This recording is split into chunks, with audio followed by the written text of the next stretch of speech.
Oh, hello. Good morning, everybody.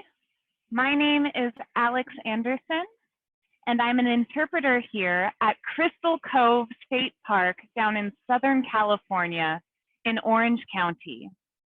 And I see that you found one of my favorite places to come down to the water and soak up the natural beauty of the ocean.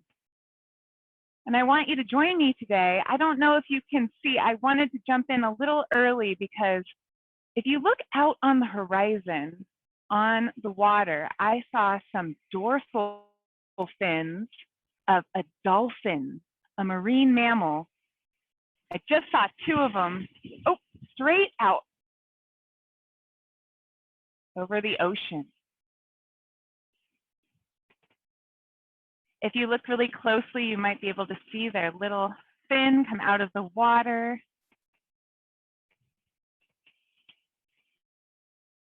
This is one of my favorite places to come and soak up the natural beauty of this ocean. This is the Pacific Ocean.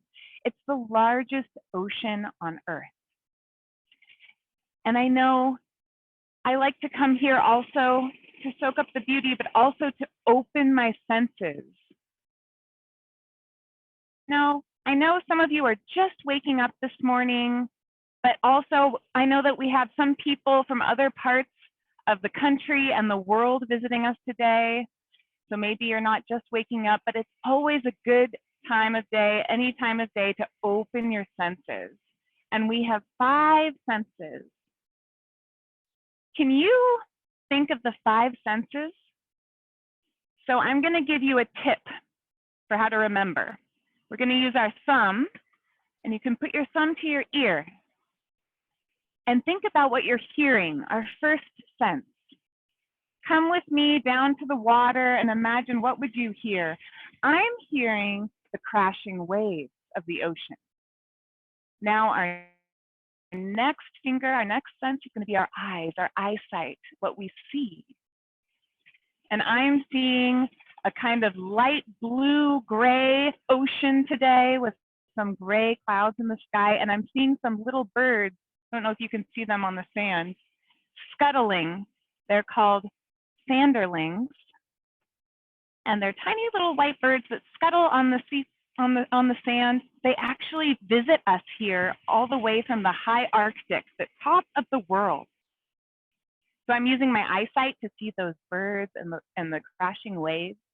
Now our next finger, we're going to use our nose to smell. I'm smelling the fresh air here. I can smell the coolness in the air. Now we're going to use our 4th finger to feel our mouth. So that's our 4th sense, our taste. And if you have ever gone swimming in the ocean before, who's gone swimming in the ocean? Doesn't it feel kind of salty on your tongue? Can you taste it? That's our 4th sense. And then our 5th sense, you can touch your chin. Touch is our 5th sense. And I'm feeling right now the soft sand underneath my shoes. I can feel the cool breeze touching my skin.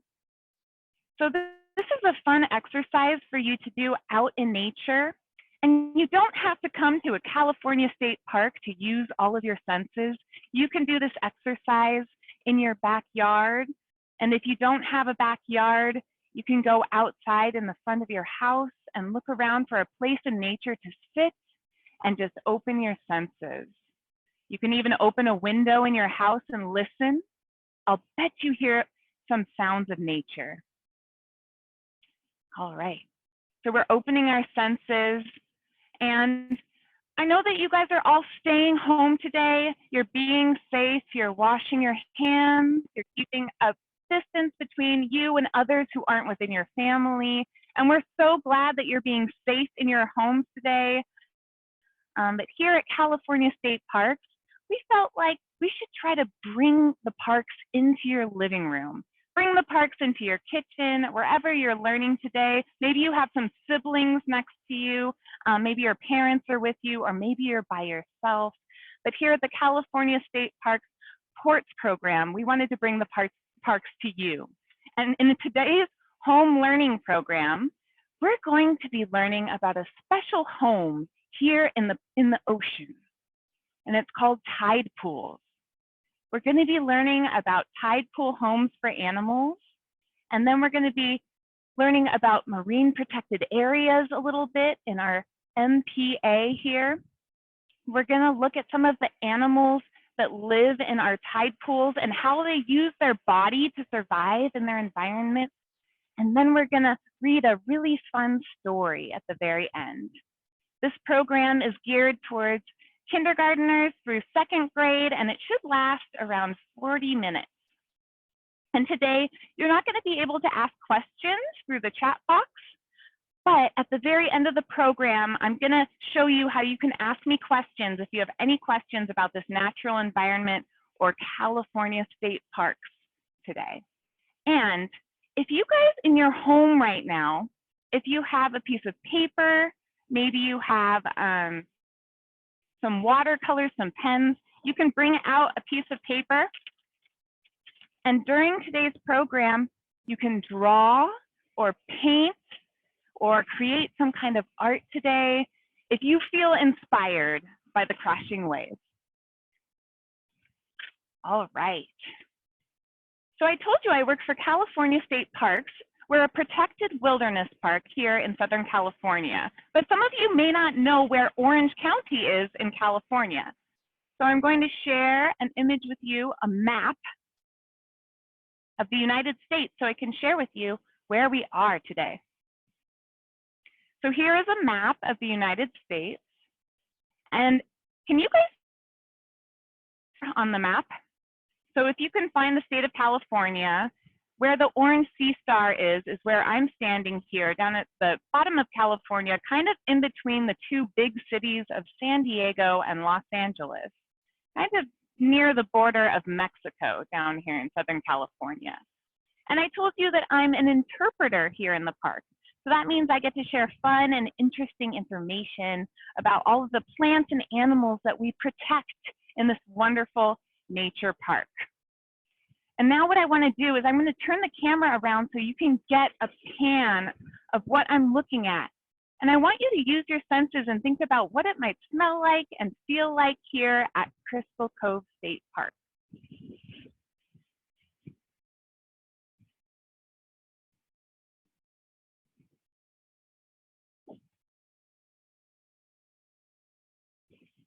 So it's actually kind of a foggy day today. It's been very warm lately. We have some fog. It's cool, but it's not cold. I can hear the rushing of the waves, and you can see those rocks over there. So I want you to just look at the beauty of the ocean for a moment.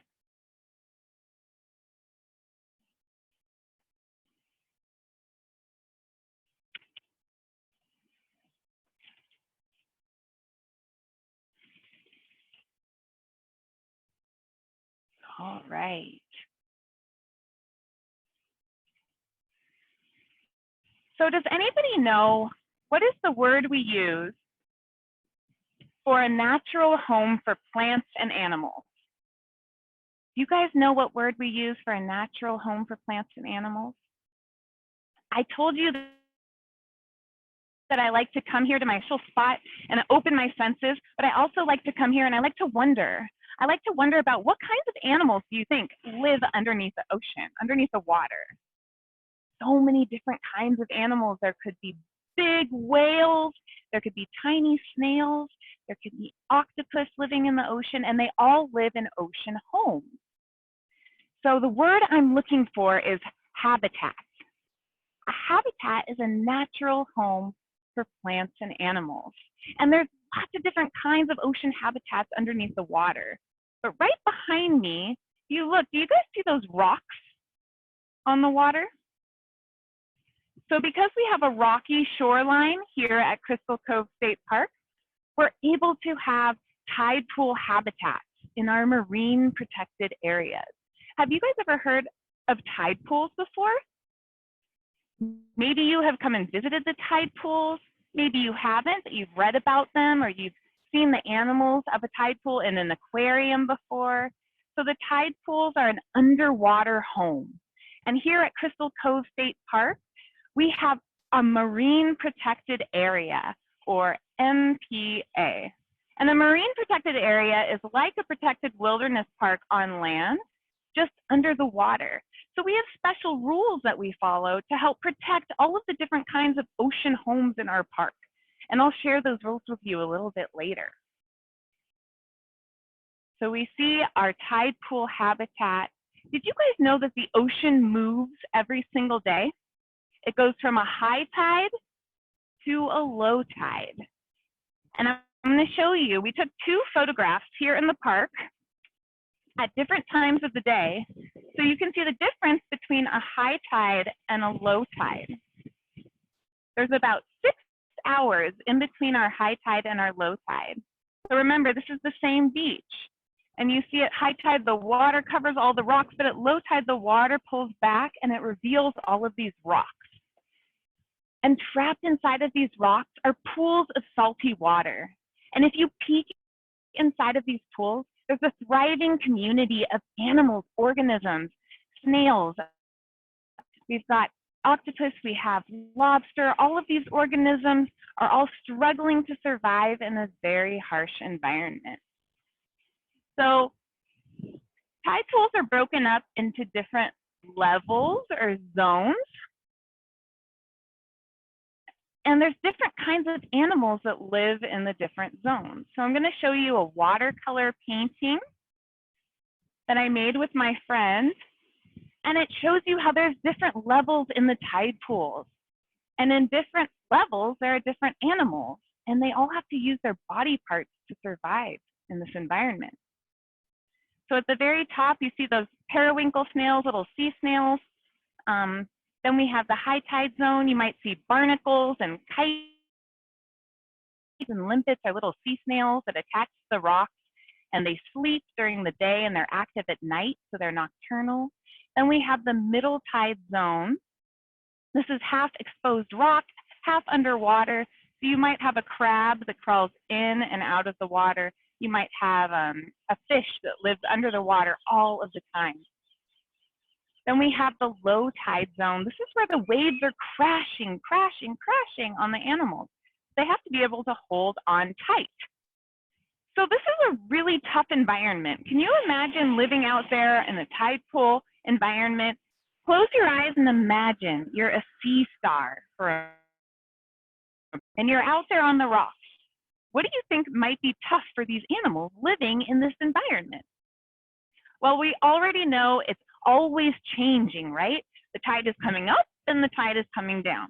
So imagine living half of your day outside in the air and then half of your day completely under the water.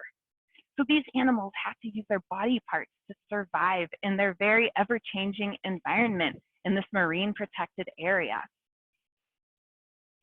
So today now, I want to look at some of the animals that live in this tide pool habitat, and then we'll read a story about these animals and learn how we can protect them. Does that sound good, everyone? All right. So I'm going to show you now a very interesting animal. And this animal, I want you to try and think of an animal that lives in the tide pools. I already mentioned the animal. And that it might have 5 arms, but hundreds of feet.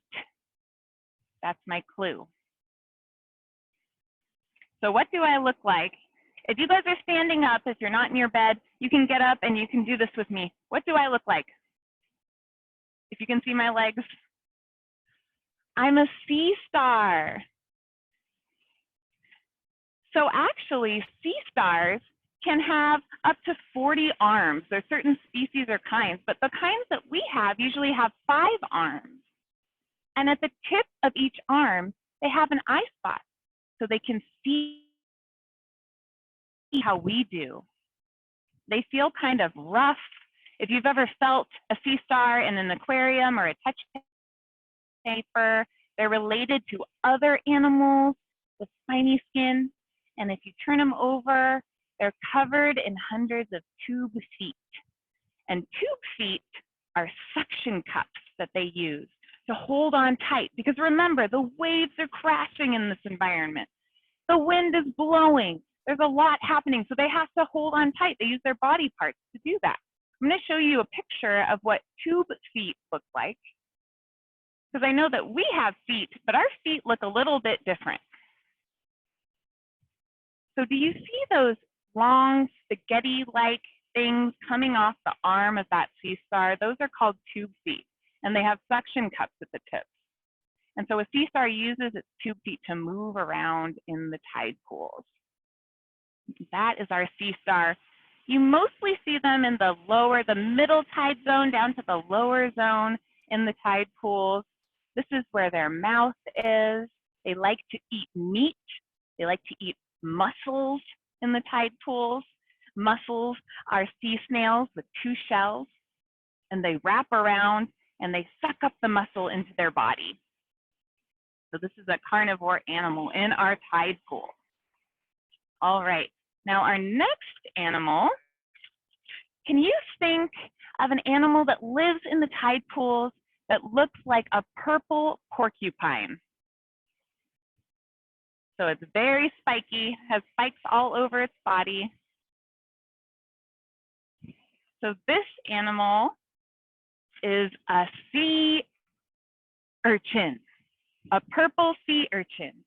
This is not a real sea urchin, because if it were real, would it be squishy like this? No. They have very sharp spines all over their body that they use to protect themselves.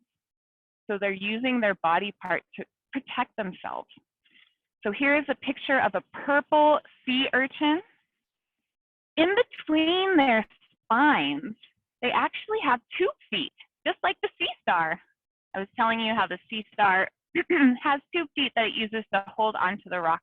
So the purple sea urchin has purple tube feet, and it uses the tube feet to grab food, which is usually an alga or algae, an ocean plant in the ocean. And then it uses its tube feet to guide it down to the bottom of its body. That's where its mouth is. So on a sea urchin, its mouth is underneath its body, and it has teeth that it uses to make grooves in the rocks. It can act to make little grooves in the rock, and then it hunkers down in its grooves. And we call these little depressions or rocks, we call them home scars, because that's their home. They like to come back there, and then they hunker down in their homes. And when the waves are crashing, then they don't get knocked off by the crashing waves. So everybody, show me your 5 fingers and put all of your fingers together. And these are going to be our 5 sea urchin teeth, and then munch with your 5 teeth. This is what a sea urchin's mouth looks like when it's munching on algae, ocean plants in the tide pools. If I open up my sea urchin here, what's inside? Oh, have you guys ever seen this? Maybe if you've been to the beach, washed up on the shore. This is the skeleton of a sea urchin. And if you look up close, there's tiny bumps all over the skeleton, and that's where all of the spines came off, the spines that the animal uses to protect itself. Okay. Our next animal. How many of you have ever seen an animal or think you've seen an animal that looks like this? So this is called a sea urchin, or a sea anemone, sorry, a sea anemone. And sea anemones are named after flowers because at high tide, when the water covers them, they open up their tentacles and they move them around like this. They look like a sea flower, a flower. Everybody, show me your tentacles and be an underwater sea flower with me. So I'll show you a picture of what the sea anemone looks like at high tide when the water is covering it.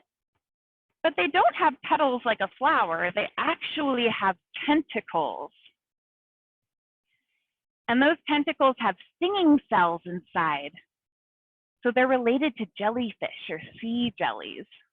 And they use their tentacles to grab their food and bring it to the center of their body. And that's where their mouth is.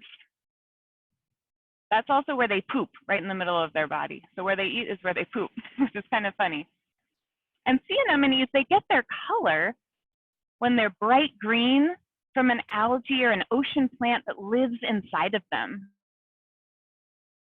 Ocean plant to live inside of the sea anemone, because then that algae is protected by all those stinging cells. It's not going to get eaten by any animals if it lives inside of the sea anemone. All right. So now, have you guys ever, if you've been to the beach, you may have seen one of these before. If you haven't been to the beach, I'm sure you've seen them before somewhere, maybe on TV or learned about them in school. This is called a seashell. It's so fun to see a seashell on the beach because you can feel it. Sometimes they're smooth, sometimes they're rough. You can hold them up to your ear and hear the ocean. But today, you don't need to because we're at the ocean. We can hear the crashing waves. Now, when I see a seashell, I think about memories. When I was a kid, I would go on the beach and see these beautiful seashells and think they're so pretty. What do you think of when you see a seashell? Maybe you have a memory. Well, for some animals in the tide pool habitat or tide pool home, a seashell means home because the seashell is the home of the animal. Now, you guys are in your homes right now. Look around your home. How do you feel when you're in your home? What kind of thoughts do you think of when you think about a home? When I'm in my home, I feel very comfortable. I feel like I have room to grow and I have room to eat. I have something over my head to keep me safe. So I feel really safe in my home. So for animals in the ocean, a shell is their safety and their home. Now, some animals that have a shell are born with a shell and they grow with their shell, right? Can you think of an animal that might be born with its shell and grow with its shell in the tide pools? What kind of animal? So this is a wavy top turban shell. Then here I have a kelp shell, kelp snail shell.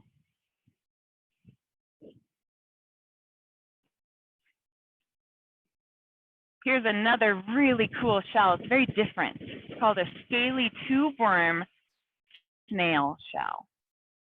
So in each one, there's a worm snail that lives inside. So snails are ocean animals that live in the tide pools. They're born with their shell and they grow with their shell. But then there are some over here. I'm going to show you our sea snail. So here's our sea snail, and they have their hard shell that they use to protect themselves. They have their antenna for feeling where they're going, and a sea snail can actually pull its entire body into its shell and shut a trap door. And that way it doesn't dry out in the hot sun. That's pretty cool. Underneath their body, they have 1 foot. Remember how the sea stars and the sea urchins had tube feet to hold on tight? So they're different from our feet. So the sea snail has 1 foot, and it's a suction cup that it uses to move on the rocks. And it likes to munch on algae, plant in the tide pools. And it uses its mouth to eat the algae. So that is our sea snail. Now, can you think of another animal in the tide pools that uses a shell that's not a sea snail? Maybe an animal that crawls inside the shell of a sea snail after the sea snail dies and leaves its shell behind? If you ever go to the tide pools, you want to be very patient. Because if you go to the tide pools and you walk around and you say, I want to see all these things, and you're walking and you say, I don't see anything, I don't see anything, I don't see anything, you're going to miss out on a whole world right underneath your nose. So next time, if you ever get to go to the tide pools, I want you to go up to a pool and just be patient and sit and wait. And if you're very patient, you might see a shell in the pool. And if you see a shell, it could just be an empty shell, right? But if you're very patient, it could start to wiggle. And then it may be a sea snail. Remember, we just learned about the sea snails in the tide pools. But if you're very patient, it could become a hermit crab. Now, hermit crabs are born without a shell. They're born just like you and me. They're born naked. So they need to find a shell to be their home. So when a sea snail dies, it leaves behind its shell, and then a hermit crab crawls inside and uses it for a home. But as the hermit crab grows, do you think the shell is growing with it? No. So then it has to crawl out and find a bigger shell. But then it might get so snug it has to crawl out and find a bigger shell until it's a full adult. So this is the first rule that we follow in our marine protected area. We never want to collect shells from the tide pools because shells are homes or habitats for animals like our hermit crab. We also always watch where we're stepping in this really fragile, delicate habitat, because if you hear a crunch or a slurp, you might be stepping on a living animal. We also don't turn over rocks because there's lots of animals that live under the rocks. We don't want to disturb the habitat. And we don't pick up the animals and move them out of their pools because it's very scary for the animals when they're picked up and taken out of their environment. That's like if I go into your bedroom, pick you up off your bed and put you on a different planet. It's very disorienting when the animals don't know where their food and their shelter is in the tide pools. So those are the ways that we protect tide pool habitats here in our Marine Protected Area, or MPA. And now that we've learned a little bit about some of these animals that live in a tide pool habitat here at Crystal Cove State Park, I think it'd be fun to read a story now about some of these animals. Okay, so today we're going to read Eric Carle's A House for Hermit Crabs. I just actually love Eric Carle. I read all these books when I was a kid. If you remember The Hungry, Hungry Caterpillar, that's one of his most famous books. So I think it'll be fun to read this today, here down at the tide pools at Crystal Cove. Okay. I'm going to show you the pages for our story time.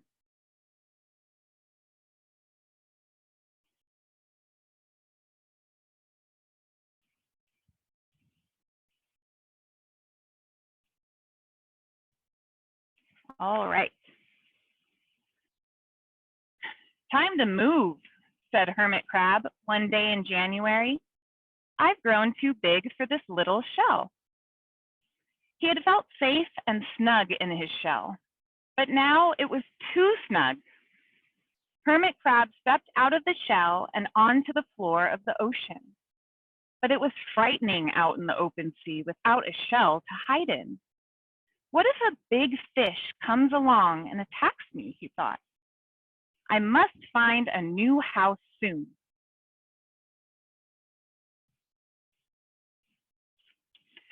Early in February, Hermit Crab found just the house he was looking for. It was a big shell and strong. He moved right in, wiggling and waggling about inside it to see how it felt. It felt just right. But it looked so, well, so plain, thought Hermit Crab.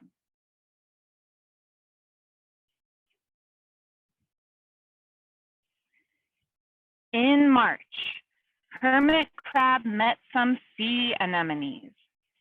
They swayed gently back and forth in the water. How beautiful you are, said Hermit Crab. Would one of you be willing to come and live on my house? It is so plain. It needs you.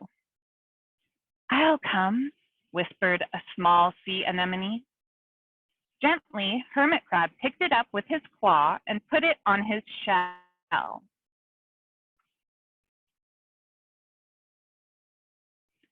In April, Hermit Crab passed a flock of starfish moving slowly along the seafloor. "How handsome you are," said Hermit Crab. "Would one of you be willing to decorate my house?" "I would," signaled a little sea star. Carefully, Hermit Crab picked it up with his claw and put it on his house.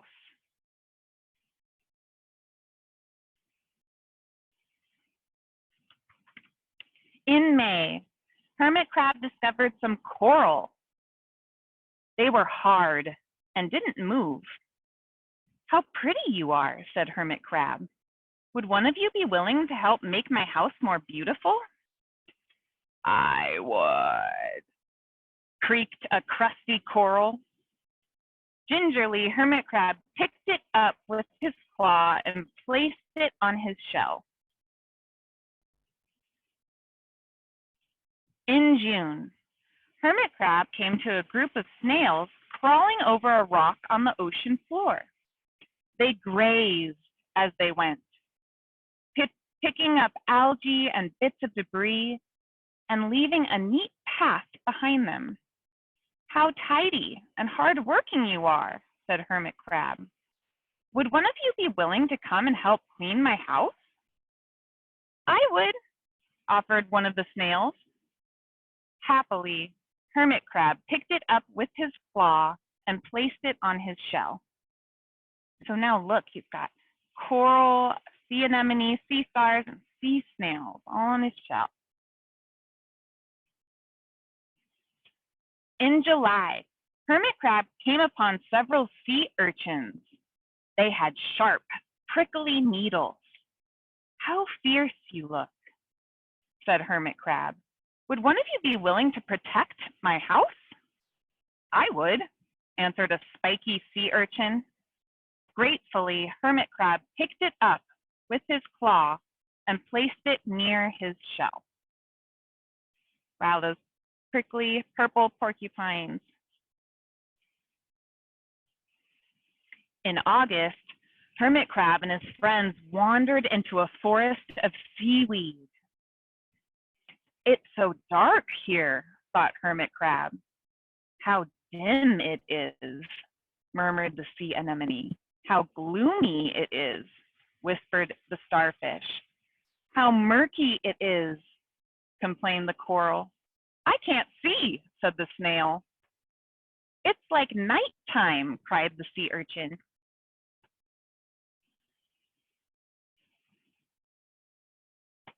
In September, Hermit Crab spotted a school of lanternfish darting through the dark water. "How bright you are," said Hermit Crab. "Would one of you be willing to light up our house?" "I would," replied one lanternfish, and it swam over near the shell.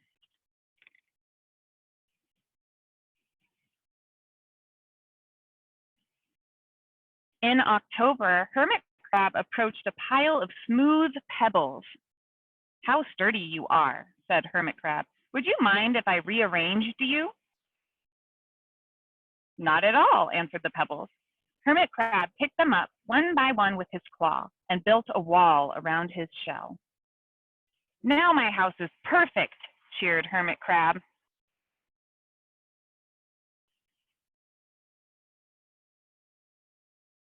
But in November, Hermit Crab felt that his shell seemed a bit too small. Little by little, over the year, Hermit Crab had grown. Soon, he would have to find another, bigger home. But he had come to love his friends, the sea anemone, the starfish, the coral, the sea urchin, the snail, the lanternfish, and even the smooth pebbles. "They have been so good to me," thought Hermit Crab. "They are like my family. How can I ever leave them?"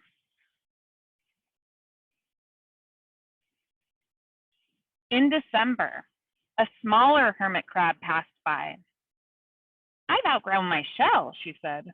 "Would you know of a place for me?" I've outgrown my house too, answered Hermit Crab. I must move on. You are welcome to live here, but you must promise to be good to my friends. I promise, said Little Crab.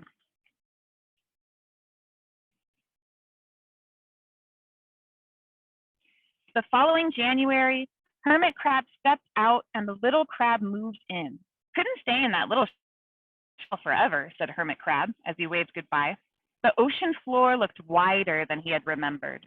But Hermit Crab wasn't afraid. Soon he spied the perfect house, a big empty shell. It looked, well, a little plain, but sponges, he thought, barnacles, clownfish, sand dollars, electric eels. Oh, there are so many possibilities. I can't wait to get started. The end. So I just love that story. I think that after reading that story, you can think about how everything in nature is connected and how certain animals rely on other animals to survive in their environment. It also makes me think about change. Remember, the tide pools are an ever-changing habitat for animals. The water comes up, the water goes down, the wind is blowing, the temperature in the pools is changing. So all of these animals have to go through a lot of change. And change can be hard, but change also helps us grow and learn.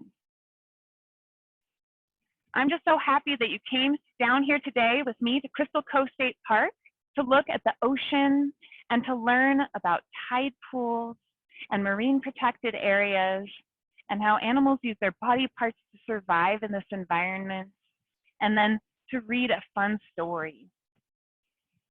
I hope that when you guys, when everything is safer and you guys can come back out to the parks, that you'll come and visit maybe California one day and you can come down to Crystal Cove State Park.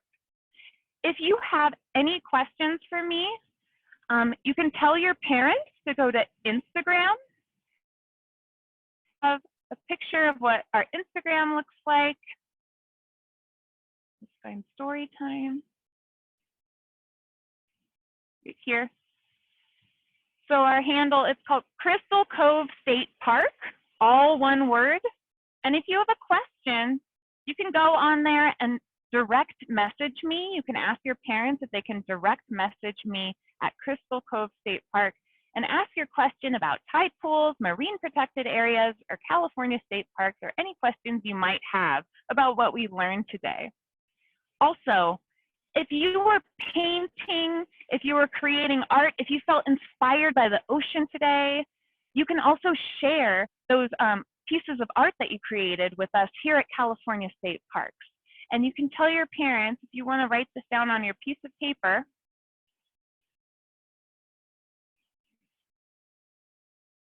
you can post it to social media, take a photo of your art, your poetry, maybe you can create music, anything that you might want to share about what you were inspired about today, and just use the hashtag PortsFanArt. And then we'll share it with other people on our California State Parks social media accounts. And make sure to check out all of the awesome Ports programs that we're offering through these home learning programs each week. Ports stands for Parks Online Resources for Teachers and Students. And here's the link that you can go to if you want to learn about some of the other awesome programs that we have right now through the Ports program.